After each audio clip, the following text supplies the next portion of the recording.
Hello hello, salut à toi qui me regarde, je suis Christelle et bienvenue sur ma chaîne Koada d'Asie. Aujourd'hui je vais parler du principe bouddhique qui n'est pas connu mais qui mérite d'être répandu, qui est les 9 consciences. Mais avant de commencer, abonne-toi à ma chaîne si ce n'est pas déjà fait et active la cloche de notification. Et donc là je vais te parler brièvement de nos 5 premières consciences que l'on connaît tous. Ce sont nos 5 sens, à savoir la vue, l'ouïe, l'odorat, le toucher et le goût. La 6e conscience est liée à la perception des choses que l'on a, c'est-à-dire l'analyse de nos 5 sens qui forment en fait notre pensée ou une image dans notre tête. Et ces 6 premières consciences font partie de ce que l'on utilise souvent au quotidien. La 7e conscience est liée à notre vie intérieure, notre propre identité et notre vision de ce qui est vrai, de ce qui est faux. La 8e conscience, aussi appelée conscience réservoir ou inconscient collectif, réside ici l'énergie de notre karma. Et contrairement aux 7 premières consciences qui disparaissent dès notre mort, la 8e conscience en fait demeure à travers le cycle de la vie et de la mort. C'est-à-dire tantôt dans la phase active de la vie et tantôt dans la phase latente de la mort. En gros, ce qu'il faut comprendre de la 8e conscience, c'est qu'elle est éternelle et dépasse largement notre compréhension intellectuelle. La 7e et la 8e conscience sont certes intimement liées, mais n'offrent pas la même vision des choses.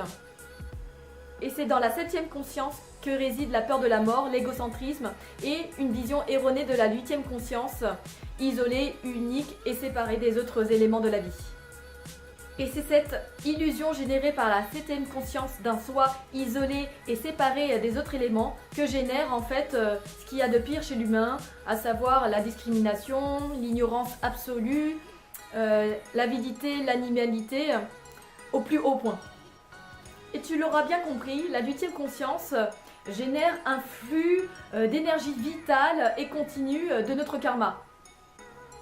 Et pour moi, le karma, c'est comme une boîte à souvenirs avec toutes nos pensées, nos paroles et nos actions que nous avons plantées dans nos vies passées comme dans notre vie actuelle et qui génèrent par conséquent des effets positifs ou négatifs dans notre vie actuelle ou dans notre vie future. Et selon les graines que nous avons plantées dans nos vies passées comme dans notre vie actuelle, génèrent des effets positifs ou négatifs et peuvent déterminer également notre comportement. Si on est dans la bienveillance ou si on est dans la destruction. Tout est lié à notre karma et dans le bouddhisme, il n'y a pas d'enfer ni de paradis. On parle de loi de causalité, de loi de cause à effet. J'ai fait deux vidéos d'ailleurs, une sur le karma et une sur la loi de causalité. Tu trouveras les liens dans la barre de description. Et là je vais te parler de la 9e conscience qui est reliée directement au cosmos lui-même. Et elle représente le véritable soi, le soi éternel. Cette 9e conscience purifie les 8 autres et est souvent associée à l'état de Bouddha, c'est-à-dire l'état le plus noble que nous avons tous. J'ai fait d'ailleurs une vidéo sur nos 10 états de vie. Tu trouveras le lien dans la barre de description. La 9e conscience permet de transformer l'impossible en possible, de se connecter à l'univers, l'environnement, notre cercle familial et social, avec tous les êtres vivants en fait, et de dissiper également les illusions de la 7e conscience et de transformer également les effets négatifs immuables de la 8e conscience. Cette 9e conscience permet également de percevoir le caractère sacré de la vie et de comprendre la réalité ultime de tous les phénomènes. La 8e et la 9e conscience sont deux consciences qui sont non seulement difficiles à percevoir mais aussi difficiles à expliquer parce que ça va au-delà de notre compréhension intellectuelle, surtout quand on a un esprit cartésien. Et c'est cette 9e conscience que chacun possède que le bouddhisme essaie de nous faire atteindre.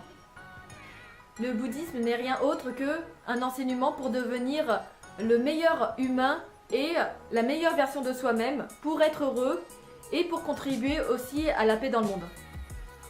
Tout ce que je viens de te dire peut paraître abstrait, soit, mais il faut rapporter ça à l'échelle de notre vie.